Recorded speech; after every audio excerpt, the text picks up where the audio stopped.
Okay.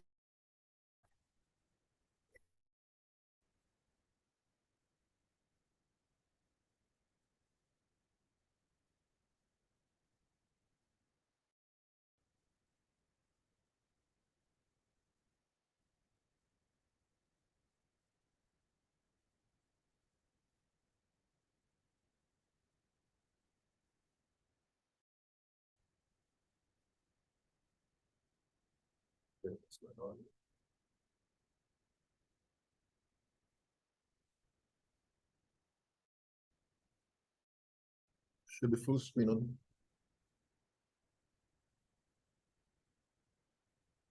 Okay.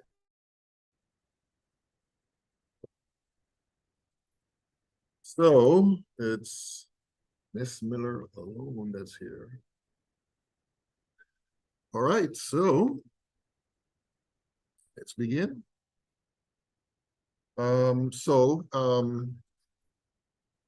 As you can see on the screen, basically this collection of slides is a combination of both chapter 10 and 11. And that's basically how I'm going to do this particular chapter, which deals with bonding theory and molecular structure. Now, oh shoot, I did not bring, okay, I need to bring down, hold on. Let's see if it's here.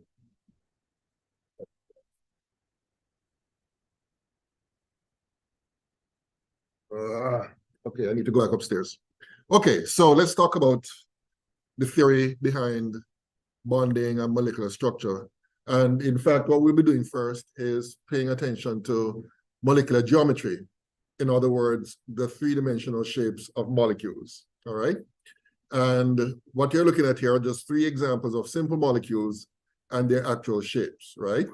Now, in the case of the first one, it's a diatomic molecule, oxygen, and this is true for every diatomic molecule. We basically consider their shape to be linear, right? So oxygen, hydrogen, chlorine, all those diatomic molecules is considered to be linear because that's the only option in terms of the three-dimensional shape. As stated here, the molecular geometry is described by the geometric figure formed when the atomic nuclei are joined by imaginary straight lines. And that is certainly true in the case of oxygen. If you look at carbon dioxide, it turns out that the shape here is linear as well. You can draw a straight line from oxygen through carbon through to the other oxygen atom. And then in the case of water, it turns out that the shape is linear. So this begs the question, why is it that carbon dioxide is linear while water is nonlinear, it's bent, all right? And the answer lies in the VSEPR theory, which is what we use to determine the shape, which we're going to talk about later on. But let me just mention something before I go into that. The Lewis structures that we learned about, right? Remember, we did some exercises as far as that is concerned. That is important because that helps us to determine what the shape of the molecule is. But remember, the Lewis structure itself does not give the shape. It only tells you what atoms are connected, and it tells you where the lone pairs and bonding pairs are, and that's it. And the charges, formal charges as well, right? The actual shape of the molecule will be determined by the VSEPR theory, which is what we're going to talk about right now. So the VSEPR theory, VSEPR is an abbreviation for, 1 minute here, valence shell electron pair repulsion theory, all right? And this is basically the basis for determining the three-dimensional shape of the molecule. And basically what this theory says is that pairs of electrons in bonded atoms repel each other. And they will do so that when they repel each other, they adopt positions such that they are far apart from each other as possible, right? As a result of those arrangements. And these are true for not only bonding pairs, but also lone pairs. So because of the repulsion between these pairs of electrons around a particular atom, then that results in the particular molecule having a particular shape. So for example, let's say you have a central atom A bonded to three other atoms B's, right? And that's it. There are no lone pairs on A. So you have to ask yourself the question, how can this arrangement be such that they spread out to be as far from each other as possible? And the answer is this arrangement right here, right? Because if you look at this arrangement here, you see that the angles here are 120 degrees. this would not be the most stable arrangement because this, even though you have a 180-degree angle here, you have a 90-degree angle here, right? This is far more feasible in terms of making sure that the bonding pairs are far apart from each other as possible, right? So as the question being asked here, what would be the BAB angle, meaning from here to here to here, this angle here? And the answer is that the angle would be here would be 120 degrees.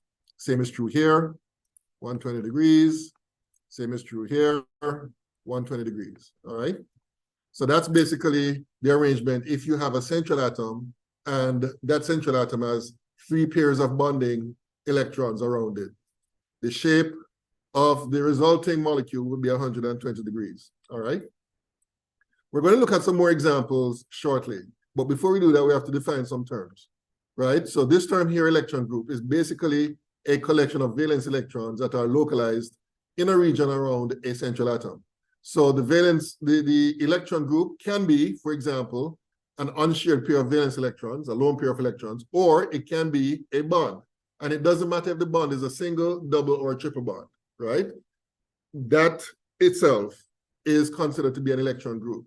And therefore, these are the electron groups that will repel each other around the central atom, all right? As a result, you're going to get an orientation of the groups, which is called the electron group geometry, all right? So this is basically a summary of the different geometries that can be adopted depending on the number of electron groups around the central atom. If you have 2, then the electron group geometry will be linear. If you have 3 electron groups, it would be trigonal planar. If it's 4, it's tetrahedral. If it's 5, it's trigonal bipyramidal. And if you have 6 electron groups, it's going to be octahedral. And there are some more, but we will stop at the octahedral stage, all right? So these are the possible electron group geometries. Now remember, these are not the molecular geometries, but you're going to see the connection between the two because the electron group geometry would be basically what you would use to determine, among other things, the molecular geometry. Okay, so just to give you some ideas as to the type of shapes we're talking about in terms of the electron group geometry, we have these models here made up of balloons. Unfortunately, they don't have the linear one, all right? But here's a trigonal planar one. So you can imagine each of these balloons being an electron group. So that would be trigonal planar. This would be the tetrahedral arrangement. This would be the trigonal bipyramidal arrangement. And finally, the octahedral arrangement. The linear one would be, of course, where, let me try to draw it, even though I'm not particularly skilled. So let's say you have the central atom here. One electron pair would be like that, and the other electron pair would be like that in a linear situation. So basically, the angle here would be 180 degrees, all right? Because those 2 electron groups will repel each other so that they are far from each other as possible, and that would be the best arrangement, where they're linearly apart from each other, and the angle between them is 180 degrees. Okay. So let's talk about the VSEPR notation. So this is basically the symbolism which is used to represent the arrangement of the bonding pairs and lone pairs and the atoms involved in a molecule, right? So in different textbooks, they have different variations. So the one that we're going to stick to for all purposes here is that we're going to use A to represent the central atom. We're going to use E to represent lone pairs of electrons. And X will be representing the atoms bonded to the central atom, all right? So for example, the notation for the water molecule in this case, because in the water molecule, you have the oxygen with 2 lone pairs, right? So the oxygen is represented by A. The oxygen is bonded to 2 hydrogens, so that would be represented by X2. And then we have 2 lone pairs of electrons, and that would be E2, right? So therefore, we would say that the structure of the water molecule, as far as the VSEPR notation is concerned, is this representation, all right?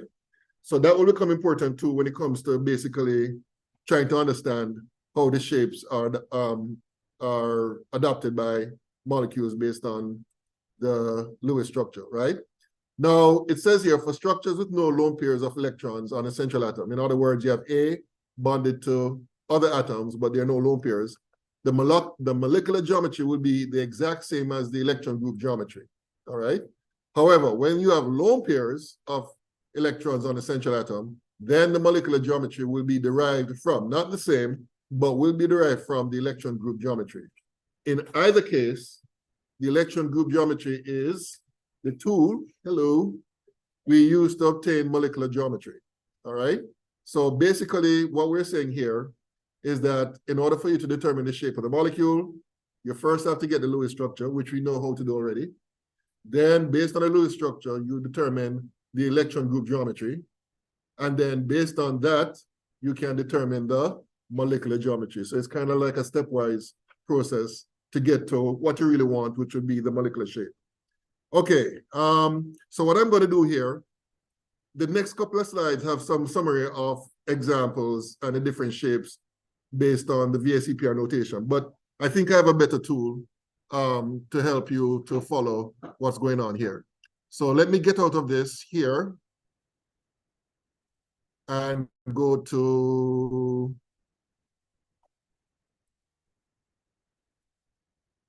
this here, which is basically a molecular modeling software that is provided by a group at the University of Colorado. And you're going to see that I think it's neat. A high school teacher shared this with me a couple of years ago, and I think it basically will help in terms of you understanding how the molecular shapes are determined, all right? So what I'm going to talk about here, so this is basically some molecular model representations. And what you're going to see is how the shapes of the molecules are adopted based on the central atom, the number of atoms bonded to it, and the lone pairs on the central atom, all right? So I'm going to start from the simplest and go to the more complex. So in this particular case, what we're looking at here is a situation where you have a central atom bonded to two other atoms and there are no lone pairs, right? So in terms of the electron geometry, I'm going to check these two boxes here, because here is going to tell you what the electron geometry is, and here is going to tell you what the molecular geometry or the molecular shape is, all right? So you're going to see how that changes with each change I make to the molecule. So in this particular case, you have a central atom bonded to two other atoms, and you have no lone pairs on the central atom, right? So according to the VSEPR theory, this will be a linear molecule because the two bonding pairs will repel each other, right? They'll be far from each other as possible. So therefore the bond angle, and I can actually include that as well. So the bond angle here will be 180 degrees, all right? So there are some molecules that demonstrate this particular geometry, like, can I write on this? I don't think I can. I wish I could, but anyway, let me go to my writing pad here. Let me get rid of this here. So to give a real example of a molecule that displayed this sort of shape, beryllium chloride, right, is such a molecule that will adopt a linear shape. Central atom bonded to two other atoms. There are no lone pairs on the beryllium, so therefore the shape that is adopted by the beryllium chloride molecule is linear, all right? Okay, so let me go back to this here. So what I'm going to do now is put another atom bonded to the central atom by doing that, right? And as you can see here, the shape adopted in terms of the electron group geometry would be trigonoplanar, and the shape that would be adopted by the molecule itself, as determined by the atoms and how they're spaced out, will be trigonoplanar. And again, the VSEPR theory predicts that, right? You have three bonds around the central atom. The most stable arrangement, it would be the trigonoplanar arrangement, where the bond angles, as you can see here, are 120 degrees, all right? So that's what happens in the case of a molecule where you have a central atom bonded to three other atoms. And let me go back to my writing pad here, just to give an example of a molecule that will display that shape. So this one is linear. This example is linear. A molecule that would give the trigonal planar shape would be boron trifluoride, right? Central atom, three bonding pairs, right? So therefore, these angles here would be 120 degrees, right around here, here, and here. And therefore, this would be trigonal planar. All right? So that's basically what happens in the case of a central atom bonded to 3 other atoms, and there are no lone pairs of electrons on the central atom, all right? Okay, going back to my molecular modeling stuff here. So what I'm going to do now is make a change. What I'm going to do is I'm going to remove one of these atoms, right? And I'm going to add to the central atom a lone pair of electrons, all right? And what do we see here? Let me turn this around a bit. What do we see here? In terms of the electron groups, you have 1, 2, 3 electron groups. The geometry will be trigonal planar. But in terms of the molecular geometry, which is determined by how the atoms are spaced out, it's 1, 2, 3. The shape would be bent, right? And this is true for any molecule where you have the central atom bonded to 2 other atoms, and there's a lone pair of electrons on that same central atom. The shape would be bent. In some textbooks, they call it V-shaped. In other textbooks, they call it angular. Same thing, right? So bent, angular, V-shaped. Same terminology to describe this particular shape.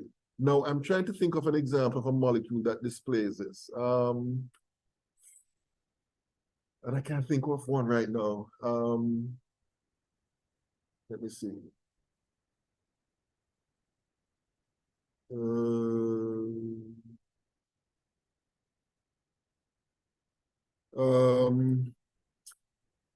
Oh gosh, I can't think of an example where you have one central atom.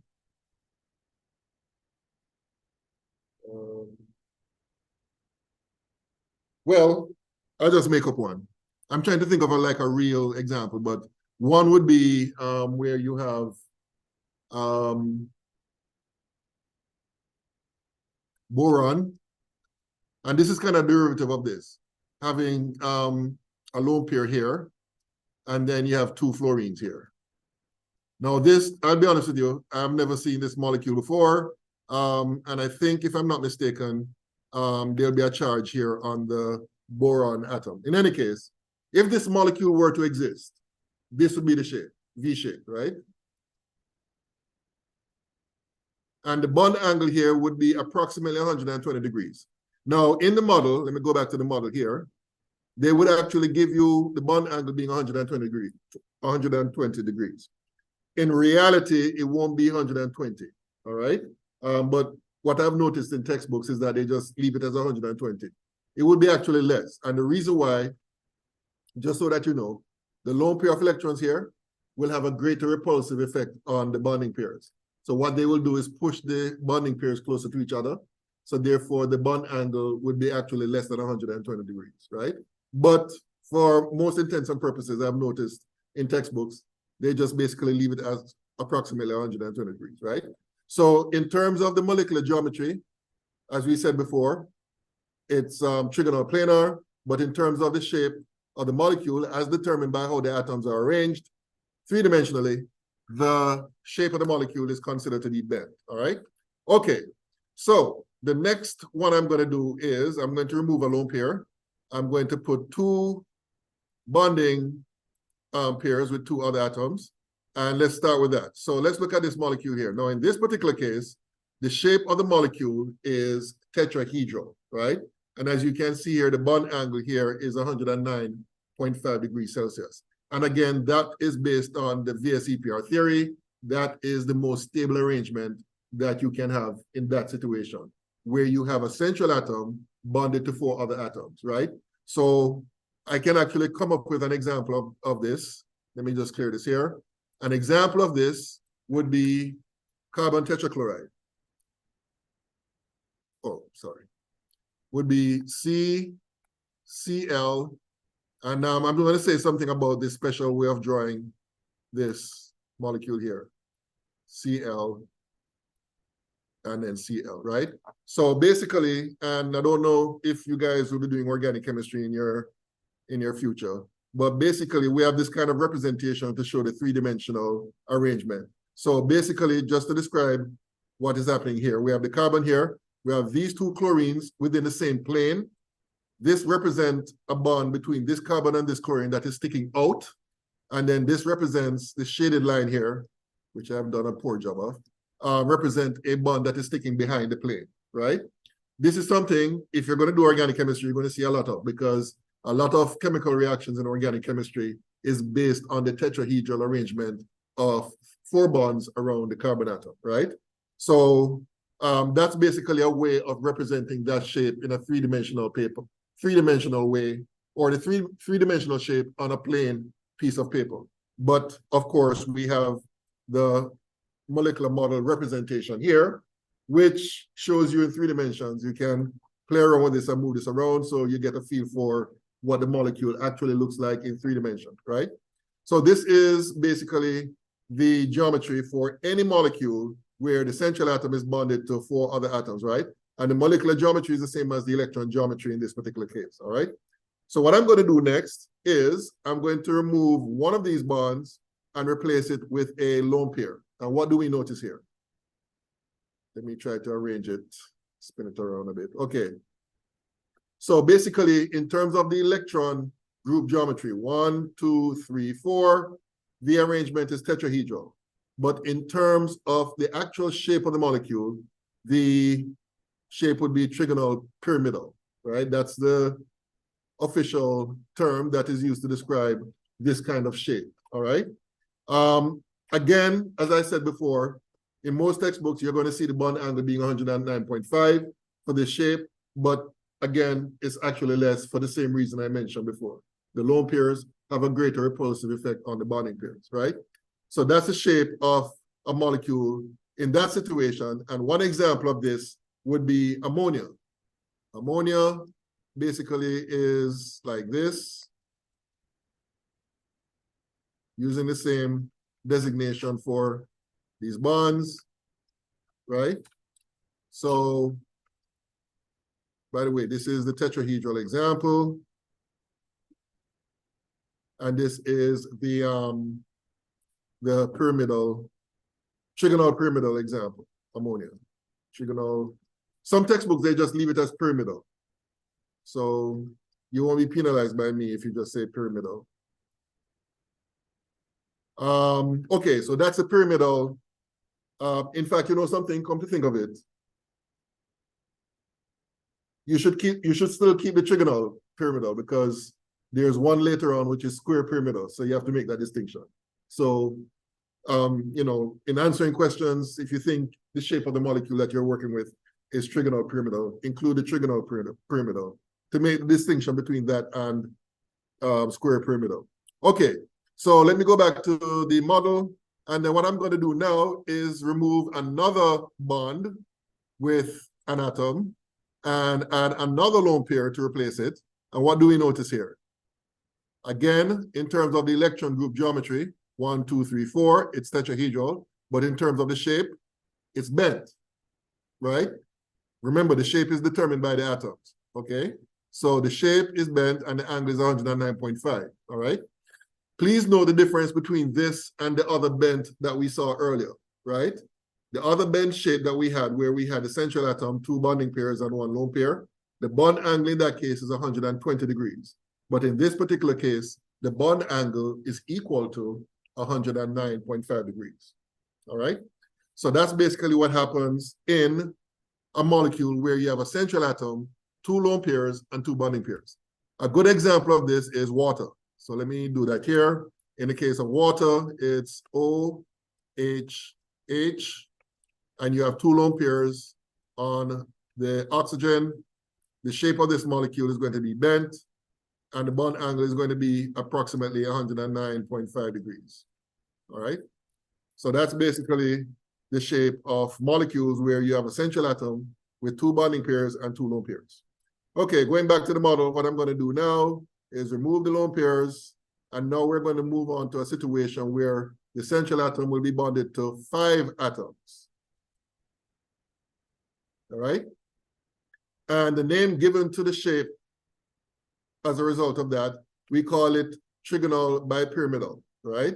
So basically, whenever you have 5 electron groups around the central atom, the repulsion will be such that the arrangement that will be finally adopted by the structure would be trigonal bipyramidal. And I'm quite sure you can see the reason why it's called that, because basically, let me see if I can rotate it. Okay.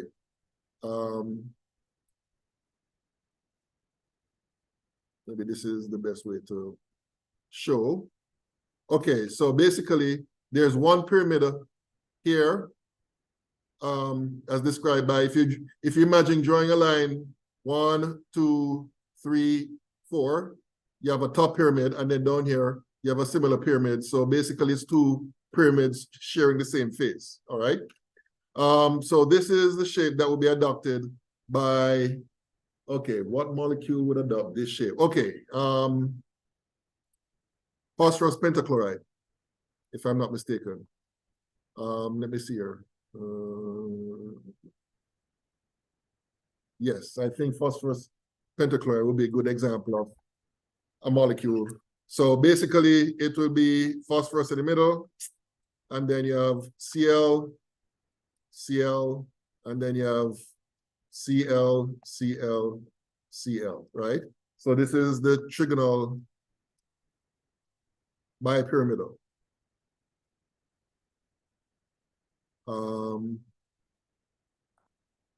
One pyramid would be where the base is here.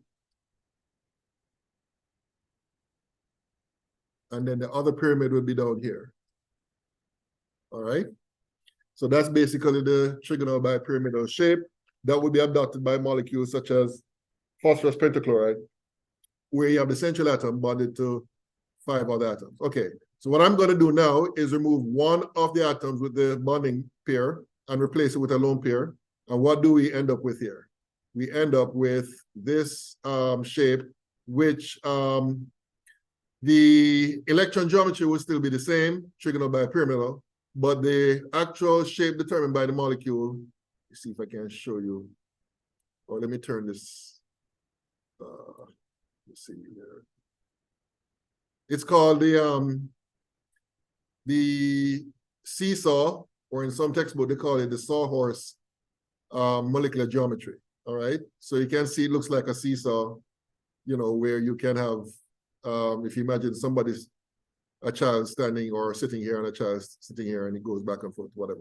But anyway, so that's a molecular geometry adopted by a structure where you have a central atom bonded to 4 other atoms, and it also has a lone pair, all right? And I'm trying to think of an example of a molecule that adopts that shape. If I'm not mistaken, bromine pentafluoride. Let me see here. Let me get rid of this here. Bromine F5. I could be wrong. You know what? I think I have some examples in the PowerPoint. Why am I struggling with that? So let me,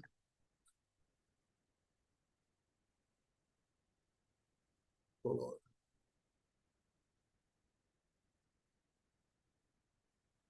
Okay, so according to this, for the sawhorse or seesaw shape, sulfur tetrafluoride will adopt that shape, all right? So that molecule, sulfur tetrafluoride, will adopt that arrangement because the sulfur will have a lone pair of electrons, and at the same time it's bonded to 4 other atoms, all right? Okay, so let me go back to the model, and let me see here. So that's a situation where you have that arrangement. Okay, so what I'm going to do now is remove again one of these bonds and replace it with a lone pair. And what do you notice here? In this particular case, you're going to have what is called a T-shaped arrangement, right? Now, again, in terms of the electron group arrangement, it is still trigonal bipyramidal, but now it is T-shaped, where basically the central atom has 2 lone pairs and the central atom is bonded to 3 atoms, all right? And going back to the PowerPoint, an example of a molecule which has that shape would be chlorine trifluoride, all right? As seen here, all right? So that's basically the shape adopted, where you have the central atom bonded to 3 atoms and has 2 lone pairs on it, okay? And then now, if I remove another atom from the central atom and add a lone pair, then you're going to get a linear molecule, right? This would be the arrangement here. I forgot to mention something for the previous structure, so let me take that lone pair and put the bonding pair back. One thing you'll notice here in this case is that you have two types of bond angles. Trying to get this situated. Right, so you have the 90 degree here, 90 degree here, but between these two bonds, between this bond and this bond, it's 180 degrees, all right? So when it comes to these structures, you don't just have one bond angle. In fact, let me go back to the one before that. So let me take this out and put back another atom here. As you can see, there are different bond angles involved in this particular case. You have 90 here, 90 here, you have 180 here. So, you know, there's not just one bond angle when it comes to some of these, all right? Okay, so let me take two of these out and put two lone pairs in. And that was the linear that we just talked about. Okay, so I think we have exhausted all the possibilities in terms of 5 electron groups. So now what I'm going to do is take all these lone pairs, and then I'm going to add 4 bonding pairs, 1, 2, 3, 4. And this is the resulting shape where you have a central atom bonded to 6 other atoms. And that shape, in terms of the electron group geometry and the molecular geometry, is octahedral, all right? So this is the octahedral shape adopted by molecules where you have a central atom bonded to 6 other atoms. Now, the bond angles, again, will be different depending on the bonds that you're looking at. All these bond angles here are 90 degrees, but of course, going from here to here, that's 180, and then going from here to here, that's 180, all right? So what I'm going to do now is remove one of these bonds and replace it with a lone pair. And what do we end up with? We end up with what we call a square pyramidal, all right?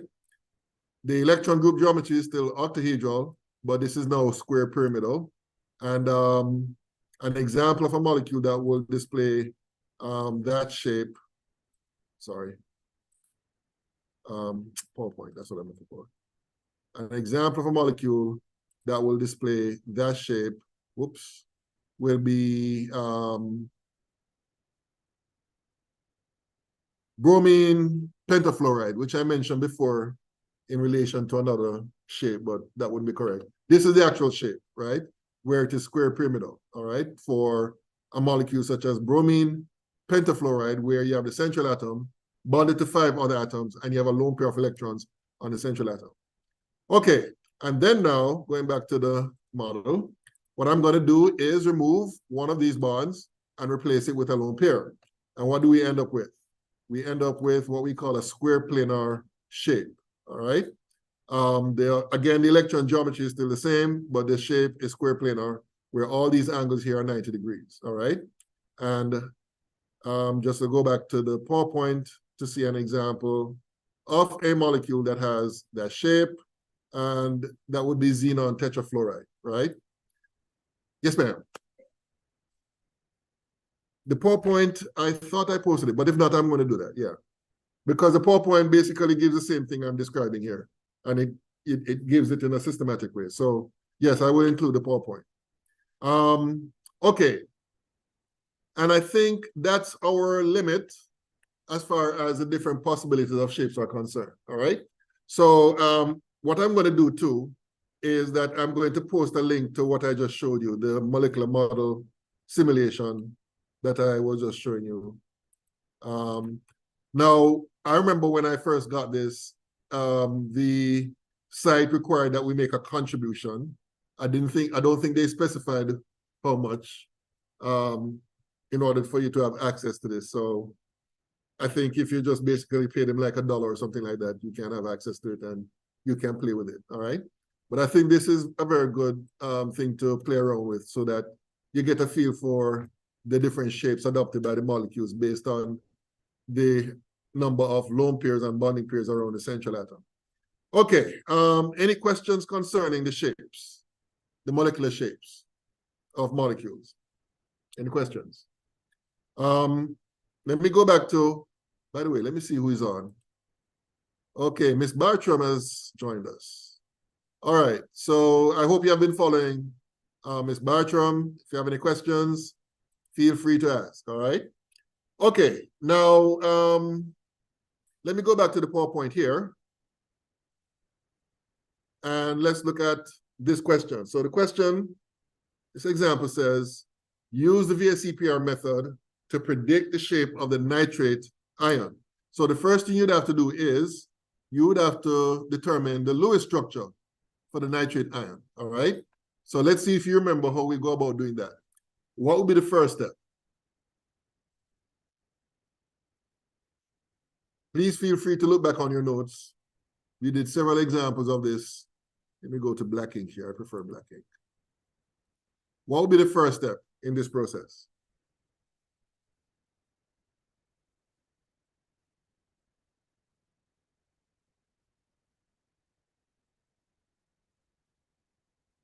Valence electrons. Okay, so nitrogen will contribute how many?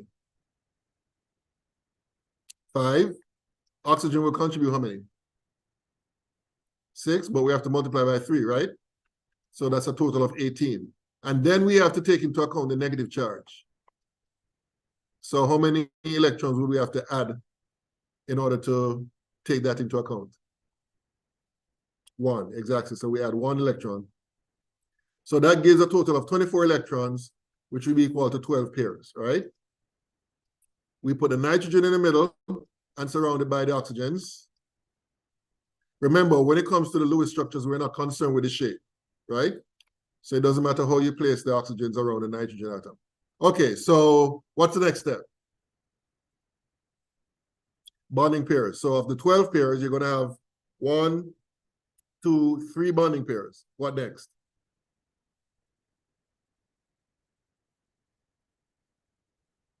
So 4, 5, 6, 7, 8, 9, 10, 11, 12.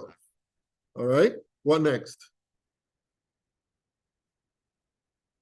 Formal charges. Okay, so let's do the calculation of the formal charge for nitrogen. That's equal to what?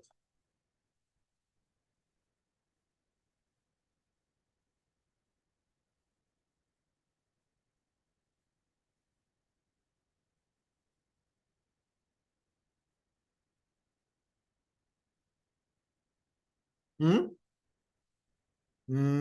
Okay, how did you get that? Okay, so that's +2. Very good. And then we do the same thing for the oxygen. That's equal to what?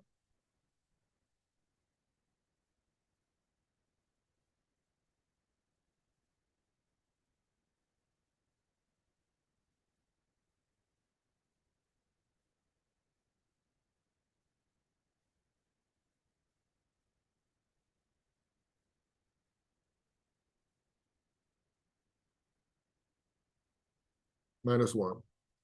So each oxygen will have a -1 charge, and the nitrogen will have a +2 charge. Okay, so what's going to happen next?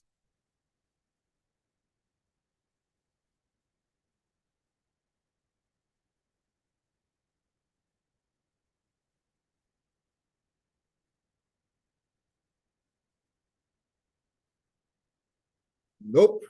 Remember we talked about that? What did we say about elements in groups 2 and 1? Not groups, I'm sorry.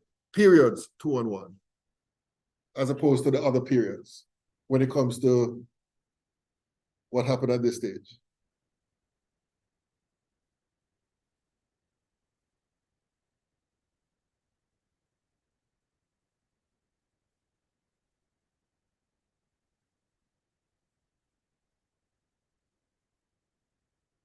You remember?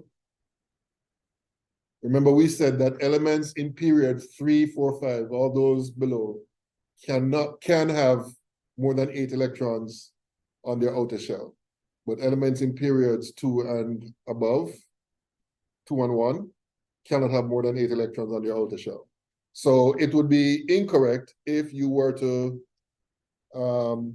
do this and this, right? Because the result of that is that the nitrogen will have more than 8 electrons. So basically only one of these pairs can be allowed to, let me take out that one. Only one of these lone pairs can be allowed to shift to form a bonding pair. So therefore the actual answer is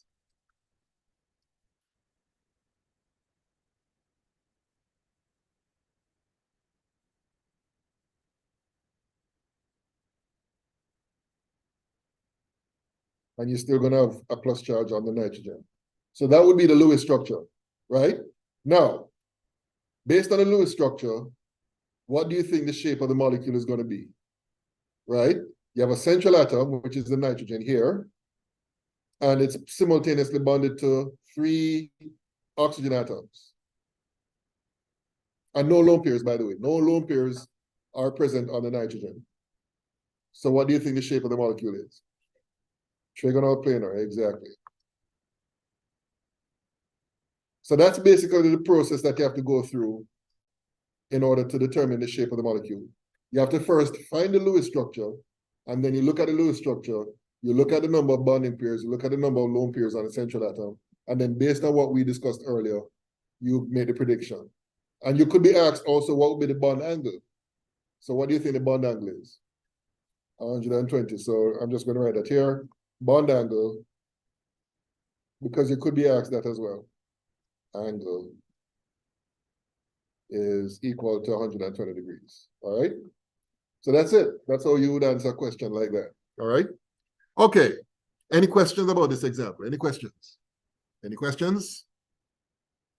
All right. Let's talk about structures. Hold on, let me see here. Okay, I think I covered these already when I was showing you. Let me just skip all this here. I covered these already. So let me just, hold on. Oh, some more examples. Okay. So this question says, use the VSEPR theory to predict the molecular geometry of xenon difluoride. So let me get out of this here. And let me go to my writing thingy here. And let me clear this. So XCF2. So first step, what's the first step?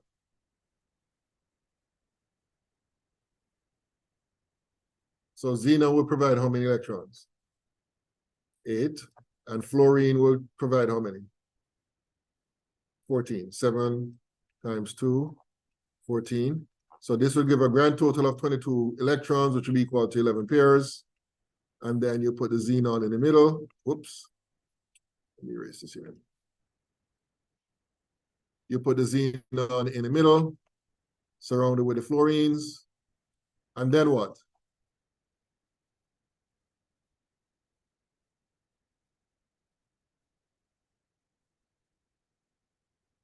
One, two, then 3, 4, 5, 6, 7, 8, 9, 10. 11. Interesting. So what would be the shape of this molecule, you think? Linear, exactly. And the bond angle, even though they didn't ask, I'm just going to put that there because you could be asked that. The bond angle would be 180 degrees.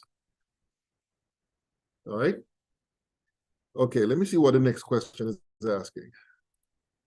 Using the VSEPR method to describe as best as you can the molecular geometry of nitric acid molecule. Okay, now that one is a bit different, and I'm going to show you why. Different from the others that we have looked at. So HNO3, right? So basically, when it comes to acids, oxyacids, we try to draw the Lewis structure such that the hydrogen in it is bonded to one of the oxygens, right? So let me do first the valence electron count. Hydrogen will contribute 1. Nitrogen is from group 5, so it will contribute 5. Oxygen will contribute 6, and there are 3 of them. So that's 18. So the grand total is 6 plus 18, 24 electrons, which will be equal to 12 pairs, all right? So what I would do is arrange the atoms such that hydrogen will be bonded to the oxygen, and you have the nitrogen here, and then you have 2 other oxygens bonded to the same nitrogen, right? So that would be how you space them out. And then you put the bonding pairs. You have 12 pairs to assign. 1, 2, 3, 4 pairs being used up. Then 5, 6, 7, 8, 9, 10, 11, 12. And then now in this case, you have to calculate the formal charges of all the atoms. So let's do hydrogen. The formal charge of hydrogen is 1 minus half of 2 minus 0 equals 0. The formal charge of, okay, now you'll notice that you have two types of oxygens, right? You have one oxygen which has two bonding pairs and two lone pairs. And then you have these two oxygens which has one bonding pair and three lone pairs. So what I'm going to do is label this oxygen A and label these two oxygen Bs, right? So that you can follow the type of calculation I'm going to do for each of them. So for oxygen A, the formal charge would be equal to the group number, which is 6 minus half, the number of bonding electron, which is 4, minus the number of non-bonding electron, which is 4. So that's 6 minus 2 minus 4, which will give you 0. So this oxygen here will have a formal charge of 0. And then for the oxygens labeled B, the group number would be 6 minus half of 2 minus 6 equals minus 1. So this would have a minus 1 charge. This will have a minus 1 charge. And then finally, for the nitrogen, that would be 5, the group number, minus half of 6 minus 0. So that's 5 minus 3 plus 2. So you're going to have a plus 2 charge here. And then, of course, this pair of electrons will come down.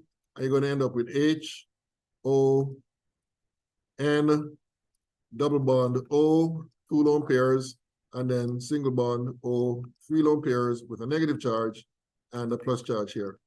And that would be the Lewis structure for nitric acid. Now, the question is asking for you to describe the shape. Now, because of this arrangement, go back to this. Basically, if you look at this atom here, you see that you have 2 bonding pairs and 2 lone pairs, whereas in the case of this atom here, you're going to have 3 bonding pairs. So basically, the arrangement in terms of the 3-dimensional spatial, arrangement for those 2 atoms would be different. This, according to the VSEPR theory, will have a bent geometry around it, right? Because of 2 bonding pairs and 2 lone pairs. The nitrogen, on the other hand, will have a trigonal planar arrangement around it, all right? So that's the best way to describe this molecule that is a bit more complex than the others that we have looked at earlier, right?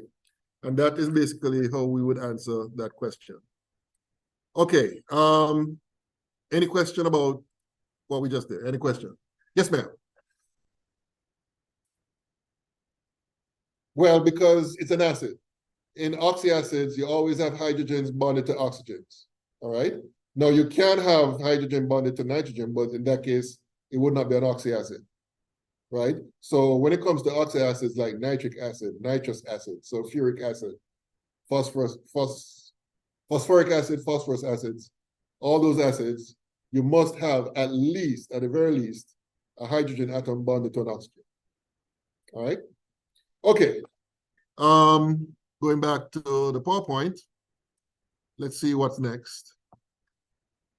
Okay, so now that we have discussed that, and as I said before, unfortunately, I have it copied and ready to take out, and then I forgot to bring assignment number 10. But let me go to Canvas and see if I published it. Files, assignments, number 10. Okay, so obviously I didn't publish it. But let me just open it up for you so that you see what is in store, at least for that part. Now, let me download it.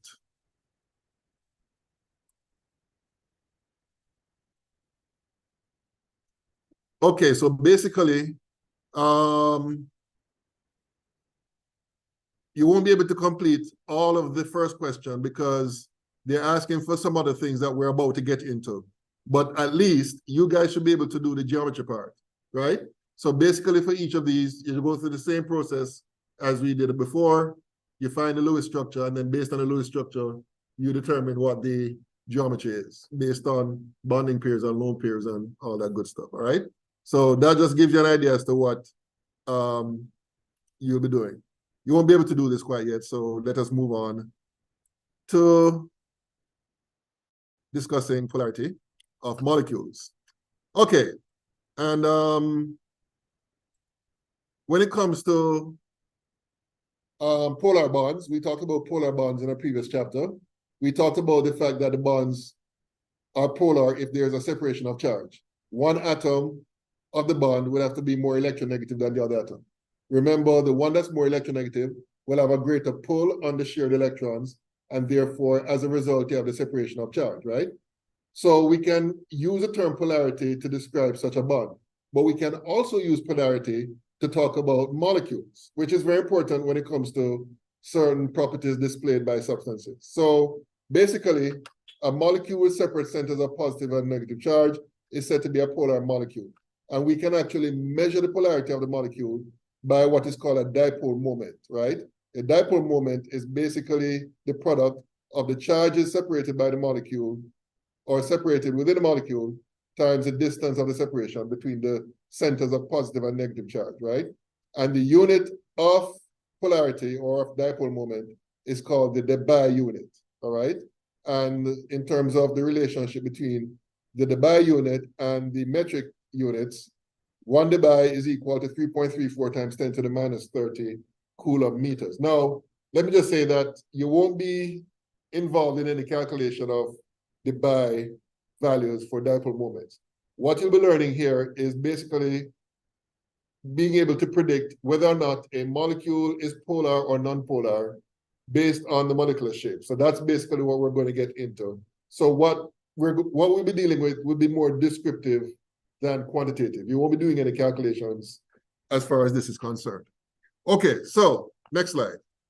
Basically, this is showing you how polar molecules behave in an electric field, right? So imagine you have some polar molecules in a liquid, let's say, right? You put 2 electrodes connected to an external circuit in that liquid, right? Before you flip the switch and turn on the circuit, the orientation of the molecules will be random, right? They won't be pointing in any particular direction, right? But when you close the circuit, what happens? You're going to have an electric field generated. In this case, this is the cathode, the negative electrode. This is the anode. And what's going to happen is that the molecules will line up, right? Such that the positive end will be pointing to the anode, and the negative end will be pointing to the cathode, all right? So this is one demonstration of how polar molecules behave, all right?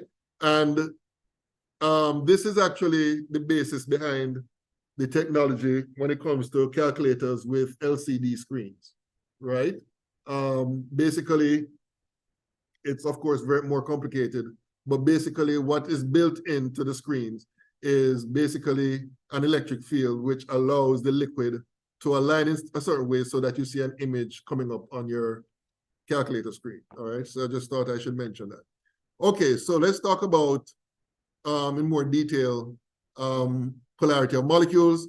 Another term, which I think I talked about earlier, separation of a charge within a molecule is called a dipole, right? And the thing about dipole is that dipoles are what we call vector quantities, all right? Now, I don't know if you have done any physics in your previous courses, but back in the day when I was in high school, I remember being taught in physics that there are 2 types of measured quantities, scalar quantities and vector quantities. And the difference between the two is that vector quantities have 2 components to it. It has magnitude and direction, right?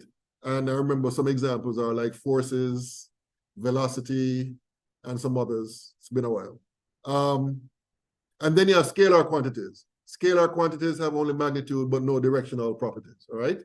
So what the point being made here is that when it comes to dipoles, dipoles have both magnitude and directional properties, so therefore they are considered to be vector quantities. And this will be important when it comes to determining the polarity of a molecule. So as it says here, a polar molecule must have polar bonds. However, just having polar bonds is not a sufficient property that must be present in order for a molecule to be polar, right? So it's necessary but not sufficient, all right? A molecule may have polar bonds and the molecule itself is nonpolar if the bonds are oriented in such a way that the dipoles cancel out, all right? And this is the reason why we learned about shapes of molecules. Because if you understand the shapes of molecules, then you can make predictions as to whether a molecule would be polar. So let's look at the carbon dioxide example, right? In the case of carbon dioxide, it's a linear molecule, right? And in terms of the dipole moments or the dipoles for each bond, you have one dipole acting in this direction. You have the other dipole acting in exactly the opposite directions. Furthermore, the magnitude of this dipole is the same as the magnitude of this dipole. What does that mean? It means that they cancel out each other, right? So the net result is that the molecule will have no dipole. In other words, the carbon dioxide molecule is not polar. So in the case of carbon dioxide, the dipole moment is equal to 0 dBi, all right? On the other hand, in the case of the water molecule, which is not linear but bent, you have oxygen here, hydrogen here, so it's at an angle. You have one dipole moment acting in this direction, the other dipole moment acting in this direction, so they're not linearly opposed, right? So that means that they will not cancel out each other. In fact, there will be a net dipole moment which will be acting in that direction as given by the blue arrow. So therefore, the result is that the water molecule is polar, and therefore, and the polarity has actually been measured as being equal to 1.84 dBi, all right? So as you can see in both of these cases, the shape is important in order for you to determine or predict whether a molecule is polar, right? So basically, once you determine the shape, then you can basically look at how the dipoles will interact with each other. Will they be linearly opposed, or will they be at an angle where they won't cancel out each other? That's basically how you're going to determine if a molecule is polar. Now, let me just go back to the carbon dioxide example. Now, let's say, let me clear this here. Let's say, okay, so this is carbon dioxide, linear molecule, 2 oxygens, right? That dipole will cancel out this dipole, right? So therefore, the net dipole moment would be 0, and the molecule will be nonpolar, right? Now, what if I replaced one of these oxygens with another element? So let's say the other element is sulfur, right? Question is, will this molecule be polar or nonpolar? And the answer is that this molecule will be nonpolar. Why? Because this atom is different from this atom, right? And therefore, this dipole moment will not be equal to that dipole moment in terms of magnitude, even though they're linearly opposed, right? Because one is not equal to the other, they will not cancel out, right? So therefore, the result is that the net dipole moment will not be 0, which means that this molecule will be polar, right? So those are the things that you look at in order to, so not only do you look at the fact that you have the shape, you have to look at also the different types of atoms that are present, all right, to determine whether or not a molecule is polar. Okay, so let me go back to the PowerPoint here and make this full screen. Okay, so this is basically a summary of how to determine whether or not a molecule is polar. We use electronegativity values to predict bond dipoles, right? Because that table will tell you which atom is more electronegative than which. And on the basis of that, you can tell whether or not a dipole will be present. You use the VSEPR method to determine the molecular shape, which means before you should have the Lewis structure. So you have to determine that first. Lewis structure first, then the VSEPR theory to determine the shapes. And then for step number 3, from the molecular shape, determines whether or not the dipoles will cancel out each other or not, right? If they cancel out each other, then the molecule is nonpolar. If they do not cancel out each other, then the molecule will be polar, all right? Okay, so let's look at these examples here based on what we have just learned. First question is, explain whether you expect the following molecules to be polar or nonpolar. So what I'm going to do is get out of this here and go to my writing thingy here. And okay, so there are 2 molecules, CHCl3 and CCl4, all right? So let me deal with this one first. So we have to go through the steps. We have to determine the Lewis structure first, right? So carbon will contribute 4, hydrogen will contribute 1, chlorine will contribute 7 times 3, right?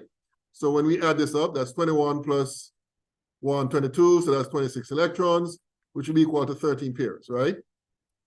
So we put the carbon in the middle, surrounded with the hydrogen and the 3 chlorine atoms. Chlorine, excuse me. So we have chlorine, chlorine, chlorine, right? We have 13 pairs to assign. The first 4 would go here, here, here, and here, right? Then the next pair would not, no pair would go on the hydrogen after this. So basically we're going to go like this: 5, 6, 7, 8, 9, 10, 11, 12, 13. So that would be the Lewis structure. So my question to you is, what would be the geometry of this molecule? Central atom bonded to 4 other atoms. Tetrahedral, right? So I'm just going to try to draw the shape here.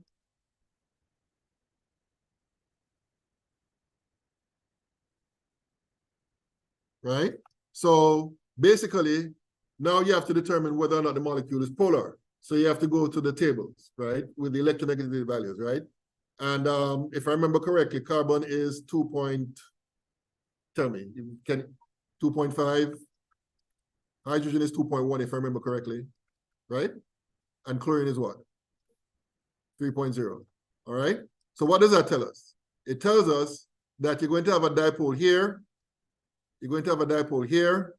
These bonds will be polar, right? The carbon to hydrogen bond is essentially nonpolar, because if you remember, if the difference between the two values is between 0.4 and 0, that bond is essentially nonpolar, right? So you won't have a dipole here. So think about it. There's no dipole here. This will be 0 dipole, 0 dibi, and all these here would be non-zero values, right? So based on that, what do you think about this molecule? Will it be polar or nonpolar? Exactly. Because these 3 will be acting in these directions. So the net dipole moment will be down, because the hydrogen here does not provide, the carbon to hydrogen bond, I should say, does not provide a dipole, because that bond is essentially nonpolar. All right? So therefore, this molecule will be polar. All right? Okay. Now, in the case of carbon tetrachloride, is it okay for me to clear this? All right. In the case of carbon tetrachloride, CCl4, if you go through the same steps, carbon provides 4 electrons. You have 4 chlorines, so 4 times 7, which is 28. So you're going to have 32 electrons. So you put the carbon in the middle, surrounded with the chlorines. So we put the bonding pairs first: 1, 2, 3, 4, then 5. Oh, this is 16 pairs, by the way. All right. So 1, 2, 3, 4, 5, 6, 7, 8, 9, 10, 11, 12, 13, 14, 15, 16, right? So we have the central atom bonded to 4 other atoms. So the shape again would be tetrahedral. Whoops. So you're going to have carbon, Cl. You have a bond sticking out like this, another bond sticking behind like that, and then the other bond would be like this.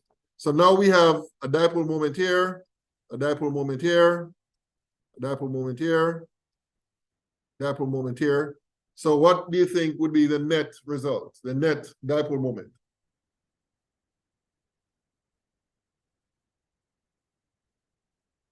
Symmetrical in terms of the distribution, right, of the direction of the bonds, and all the dipole moments between the carbon to chlorine will be the same, because they're all the same atom. So what do you think the result is? Exactly. So the net dipole moment in this case would be 0, which means that the carbon tetrachloride molecule is non-polar. All right? So that's basically how you determine the polarity of a molecule. All right? Even though each carbon to chlorine bond is polar, but because of the spatial distribution, the symmetry of the distribution, the net result is that the molecule is non-polar. All right? Okay, any questions about this? Any questions? Any questions? Okay, so let me move on now to the next example. Oh, this one is interesting. It says here, of the 2 compounds, NOF and NO2F, one has a dipole moment of 1.81, and the other has a dipole moment of 0.47. So one is significantly less polar compared to the other one. So the question is, which is which? Which belongs to which molecule? So what I'm going to do here is clear this. And the two formulas are NOF and let me put NO2F on this side right here. Make sure I'm writing on the right thing. Okay, so all right, so again, we have to go through, what am I doing? Again, we have to go through the steps in terms of the Lewis structures.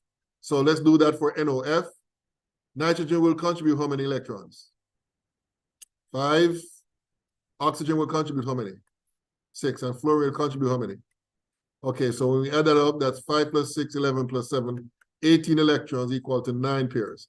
Now the question is, which element will go in the middle? And that would be the nitrogen because it's the less electronegative of those 3 atoms, right?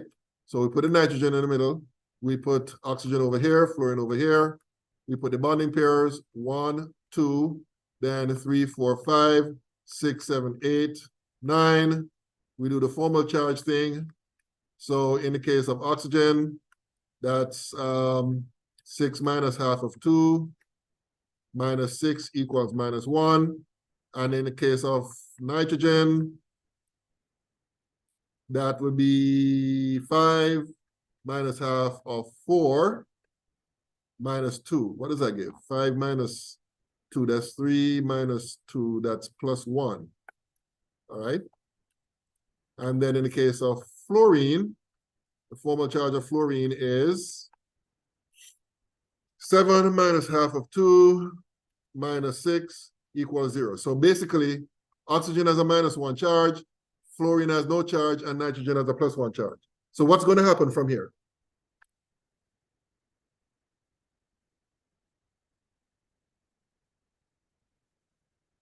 Exactly. You're going to have a lone pair of electrons forming a double bond there. So the final structure for this molecule, which I don't know the name of, is this. All right. Now, next question is, what's the shape? What do you expect the shape to be? The central atom has 2 bonds and a lone pair. Exactly. So the actual shape would look something like this. Right? Okay. Now that we have determined the shape, let me draw a line here to make some separation between that and what we're going to do for the other molecule. So again, same process. Nitrogen will contribute 5. Oxygen will contribute 6 times 2, which is 12. And fluorine will contribute 7. So this gives you what? 17 plus 7, that's 24 electrons, which will be equal to 12 pairs. Then we put the nitrogen in the middle, oxygen, oxygen, fluorine. And then we do the bonding pairs first. 1, 2, 3, 4, 5, 6, 7, 8, 9, 10, 11, 12. Then we do the formal charge calculations. So let's do the oxygen first. The calculation for this will be the same as the calculation for the other oxygen. So that will be 6 minus half of 2 minus 6 equals minus 1.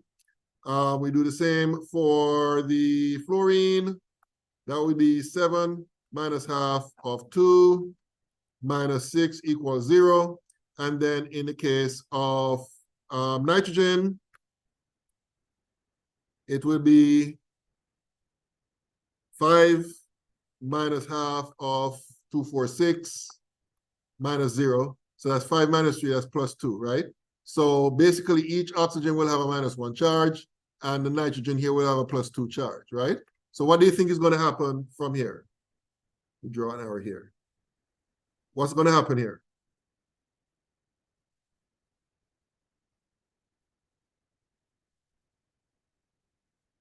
Like this, right?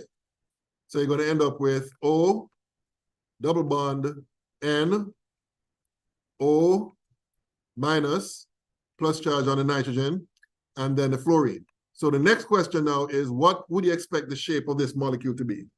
Central atom bonded to 3 other atoms.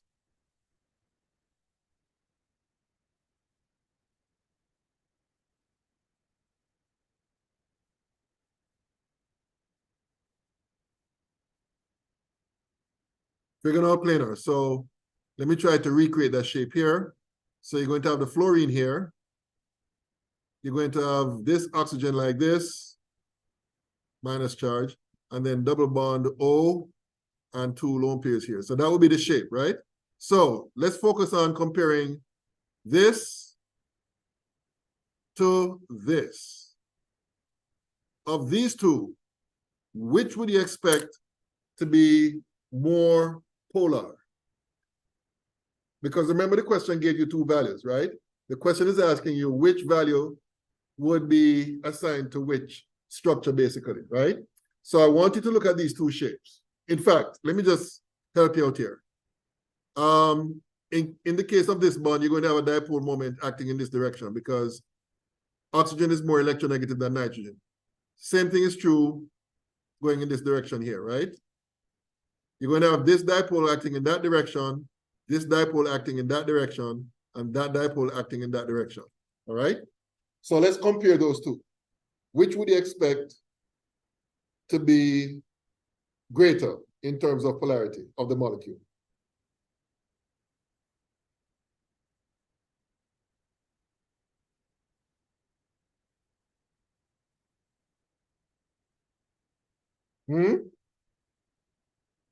No, think about it. All right, tell you what. Use your imagination here. Let's say you have an object, I don't know, whatever it is, connected to two ropes. Like this. One person is pulling this direction, one person is pulling that direction, right? So you'd expect that the object would move in this direction, right?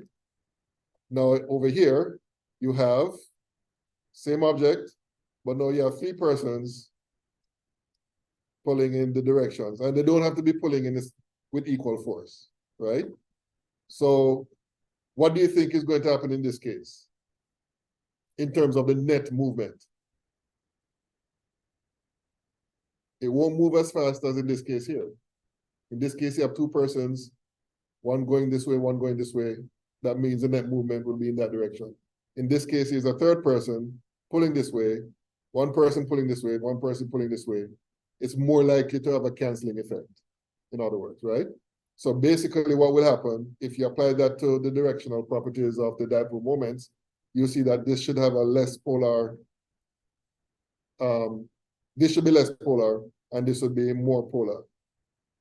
So what were the numbers in the question? Let me see. The question says one has 0.47, the other one is 1.81. So I would say that the 0.47 would be this one right here. Mu is equal to 0.47 dBi, and this one would be 1.81 dBi. All right? And that's how you do that. Okay, any questions about this? Any questions? Any questions? Okay, going back to the PowerPoint. Oh, we're almost finished. In fact, we have only 1 minute left. All right, I'm going to stop here for today. So what you can do is download and print that assignment. And let me go back to it here. So far, as I said before, you can answer this question in terms of, and I'm referring to question number 1, in terms of giving the geometry and the polarity, right? You won't be able to do this part yet until we meet together again, all right? So you can get started on that. Did I tell you about test number 3? What did I say?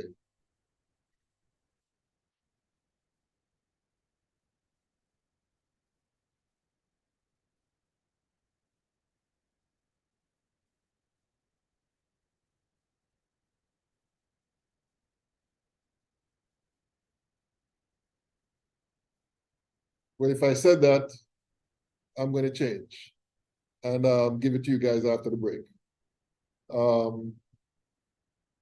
So basically, the test will be given on the Thursday after the break.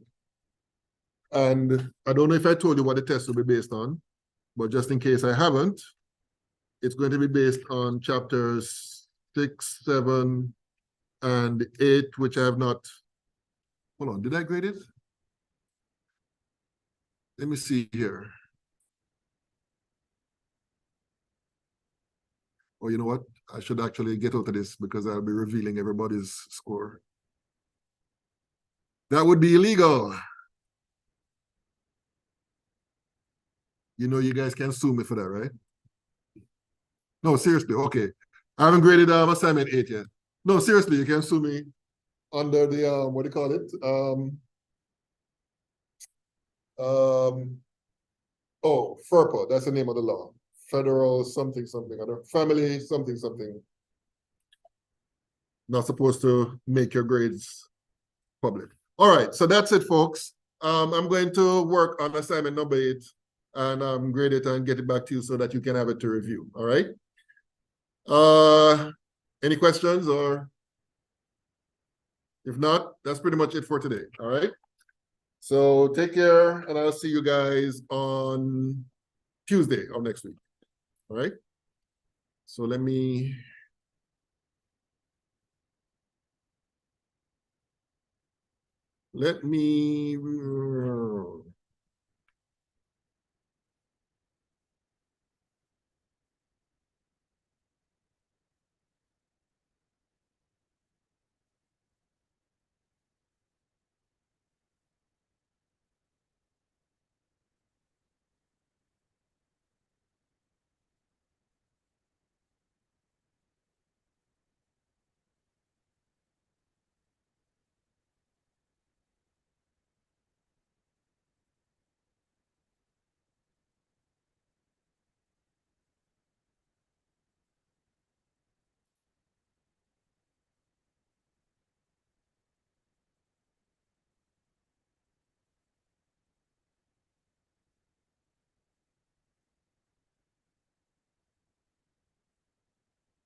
And of course, I'll be in my office for office hours this evening from 2 to 5. So if you have any questions or if you need to call me on Skype, I'll be available. All right.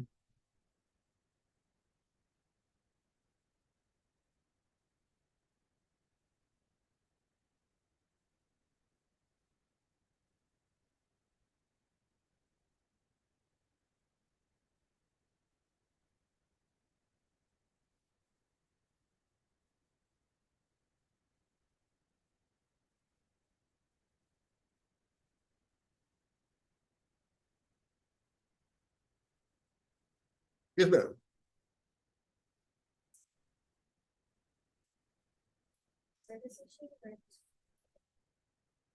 Chapter 10, PowerPoint. Chapter 10. Okay, it's published now. So you can check and see.